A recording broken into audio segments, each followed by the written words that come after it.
Doctor BR Ambedkar Konaseema జిల్లా రామచంద్రాపురంలో జరిగిన కాపు సంఘం కార్తీక వన సమారాధన కార్యక్రమంలో వైసీపీ ఎమ్మెల్సీ తోట త్రిమూర్తులు సంచలన వ్యాఖ్యలు చేశారు. వన సమారాధన కార్యక్రమంలో ఒకే వేదికపై ఆసీనులైన వైసీపీ ఎమ్మెల్సీ తోట త్రిమూర్తులు, జనసేన ఇన్ఛార్జ్ పోలిశెట్టి చంద్రశేఖర్, తెలుగుదేశం పార్టీ నాయకులు పప్పుల మస్సేను, వెంకన్న, రేవు శ్రీను, గంధం పల్లంరాజు, రాయపురెడ్డి రాజా తదితర కూటమి నాయకులు పాల్గొని పార్టీ వేరైనా మేమంతా ఒక్కటేనని సంకేతాలు ఇచ్చారు. రాష్ట్రాన్ని శాసించే స్థాయికి మనం వస్తామని, మన ఆలోచనలతో, మన కష్టంతో ఒకరినొకరు అభిమానించుకుంటూ మనం ఎదగాలని ఆసక్తికర వ్యాఖ్యలు చేశారు. రాజకీయంగా నాకు జన్మనిచ్చినటువంటిది ఈ రామచంద్రపురం నియోజకవర్గం. అది ఎప్పుడూ నాకు ఆ గుర్తింపు అనేటువంటిది ఎక్కడికైనా చెప్తాను. మెట్టపేటలో పోటీ చేసేటప్పుడు కూడా మెట్టపేటలో కూడా అనేక సందర్భాల్లో మాట్లాడాను. ఇదో మీ మొక్కల కోసం మాట్లాడేటువంటి అవసరం లేదు. ఈ రాష్ట్రంలో ఎక్కడికి వెళ్ళినా కష్టం అనేటువంటిది వస్తే మా తోట త్రిమూర్తులు ఉన్నాడు అనేటువంటి ఒక ధైర్యం, నమ్మకం మీ అందరిలో ఉంటుంది. ఆ నమ్మకాన్ని నేను ఎప్పుడు నిలబెట్టుకుంటాననేటువంటిది ఈ సందర్భంగా మనం చేస్తూ, ఇది ఇంకా కొన్ని కార్యక్రమాలు మధ్యాహ్నం 3 గంటలకు ఏదో మాట్లాడదాం అని చెప్పేసి మన సోదరులు అందరూ చెప్పారు. 2 గంటలకే భోజనాలు అయిన తర్వాత మరొకసారి నేను మెంటపేట వెళ్ళి మళ్ళీ వచ్చినప్పుడు వస్తాను. ఏది ఏమైనా అందరూ కలిసిమెలిసి ఐకమత్యంగా మన కమ్యూనిటీగా అందరూ ఎదగవలసినటువంటి అవసరం ఉంది. ఒకప్పుడు ఉండే పరిస్థితులు వేరు, వేరుండే పరిస్థితులు వేరు. ఈరోజు అందరూ కూడా ఎవరి కాలం చదువుకుని ఎవరి కాలం మీద నిలబడి ఆస్తా కోస్తో గుర్తింపు తెచ్చుకునేటువంటి విధంగా అందరూ కూడా బాగుపడ్డారు. చాలా సంతోషం ఇది.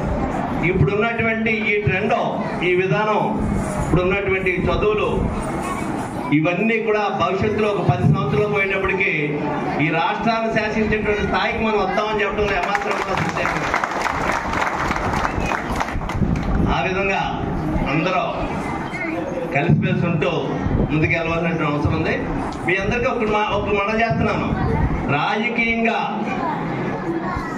ఏ పార్టీ అధికారంలో ఉన్నా ఎవరో మనం బాగు చేయరు. మన యొక్క ప్రవర్తన, మన కష్టం మీద మనం బయటపడాలి. ప్రభుత్వాలు ఇచ్చేటువంటి సహకారాన్ని అందిపుచ్చుకోవాల్సిందే తప్పితే ప్రభుత్వ అవకాశాల కోసం ప్రభుత్వమే మనం ఉత్తరంతే బాగు చేస్తుందని మాత్రం మనం అనుకోకూడదు. ప్రభుత్వం ఏదైనా సహకారం చేస్తే అందిపుచ్చుకోవచ్చు, కానీ మన ఆలోచన, మన కష్టం, మన ప్రణాళిక మనకు ఉండాలి. అది వ్యాపారంలో కావచ్చు, ఉద్యోగంలో కావచ్చు, ఏ స్థాయిలో అయినా సరే మన ఆలోచన, మన కష్టం మనకు ఉండాలి. మనం అందరం కూడా ఒకరికొకరు సహకరించుకుంటూ, ఒకరినొకరు అభిమానించుకుంటూ, ఎవరు ఏ వ్యాపారం చేస్తున్నా, ఎవరో ఏ విధంగా ముందుకెళ్ళినా దాన్ని మనం సహకారం అనేటువంటి చేసుకోవాలనేటువంటి అవసరం ఉందనేటువంటిది మనం చేస్తూ, ఈ సందర్భంగా ఒక మాట మీ అందరికీ తెలియపడుతున్నాను. ఇక్కడ మీరే వెంకటరావు చనిపోయి స్వర్గంలో ఉన్నాడు. ఆయన ఒక మాట చెప్పేప్పుడు ఎక్కడ కాపు సంఘం మీటింగ్ జరిగినని ఇక్కడ కూడా వచ్చి చెప్పాడు. ఒకసారి మీకు అందరికి గుర్తుందో లేదో, పైకి మోసుకొచ్చాం మనం అప్పుడు ఆయన్ని. కారణం ఎందుకంటే కాపు సోదరులందరూ కూడా ఏ పార్టీకి అయితే బలంగా కొమ్ము కాస్తారో అదేవిధంగా ఆ నాయకులే ఖచ్చితంగా రాష్ట్రాన్ని కానీ మన నియోజకవర్గాన్ని కానీ ఖచ్చితంగా ఏళ్తుంటారు. ఈసారి ఒక్క పవన్ కళ్యాణ్ గారి కారణంగా కాపు సోదరులందరూ కూడా మన టీడీపీ పార్టీని సపోర్ట్ చేయడం జరిగింది. అదేవిధంగా భవిష్యత్తులో కూడా మన నాయకత్వం బాగుండాలంటే కాపులు ఎంతమంది అయితే నాయకత్వం ఎక్కువ వహిస్తారో అప్పుడు మన కాపు జాతి అంతా కూడా ఎదరికెళ్లే అవకాశాలు ఉన్నాయి. దాన్ని మీరు అందరూ కూడా పరిగణలోకి తీసుకోవాలి ఈ సందర్భంగా కోరుతున్నాను.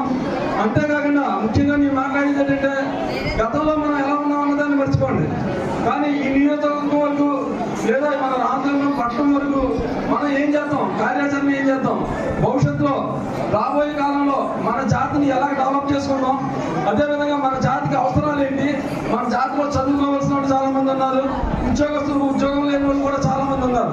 వాళ్ళందరినీ ఎదరికి ఎలా తీసుకురాగలుగుతాం అన్న దాని మీద పెద్దలందరూ కూడా ఒక మంచి కమిటీ కింద ఏర్పడి ఒక భవిష్యత్తు మన యువతందరికీ కూడా మంచి భవిష్యత్తు చూపించాలని ఈ సందర్భంగా కోరుకుంటూ నాకు ఇంత మంచి అవకాశం ఇచ్చిన కాపు సోదరులందరికీ కూడా నమస్కారం.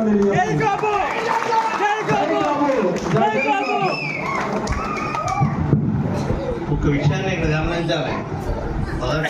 చెప్పాడు ఈ కులాన్ని ఎవడో పైకి తీసుకురాలేడు, ఎవడో స్వతహాగా ఎవరి కాళ్ళలో ఎదగాలి. కానీ ఎదిగేవాడిని ఎవరు లేకుండా అందరూ కలిసిమెలిసి ఉండాలి. ఒకరి సహకారం వాళ్ళకి అందించుకోవాలి.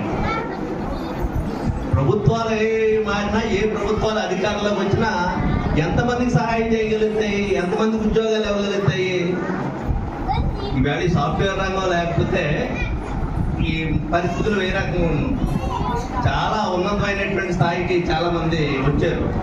ఎవరైనా సరే ప్రతి కుటుంబంలోనే ఆడవాళ్ళు మగవాళ్ళు బాగా చదువుకుని మన జీవితాన్ని మార్చగలిగినటువంటిది చదువు మాత్రమే అనేటువంటిది ఖచ్చితంగా చెప్పగలుగుతున్నాం. ఏదో అంతంత మాత్రాన్ని చదివితే ఉద్యోగాలు వచ్చే పరిస్థితి లేదు ఈవేళ ఉండే కాంపిటీషన్లో. ఏ కంపెనీలు, ఏ ప్రభుత్వాలు కూడా మనకు ఉద్యోగాలు ఇవ్వడం కోసం మన కోసం ఎదురు చూడడం. కానీ నీ అవసరం ఉందనుకుంటేనే ప్రైవేట్ కంపెనీలు ఉద్యోగాలు ఇస్తాయి తప్పితే నీకు ఉద్యోగాలు ఇవ్వడం కోసం ప్రైవేట్ కంపెనీలు పెట్టడం. అందుకని నీ టాలెంట్ని బట్టి, నువ్వు కష్టపడటాన్ని బట్టే నువ్వు ఏ వృత్తులైనా, వ్యాపారాలైనా, చదువులైనా, దేంట్లో అయినా సరే ఆ విధంగా మరి ముందుకెళ్ళాలని చెప్పేసి కోరుకుంటూ మరి చైర్పర్సన్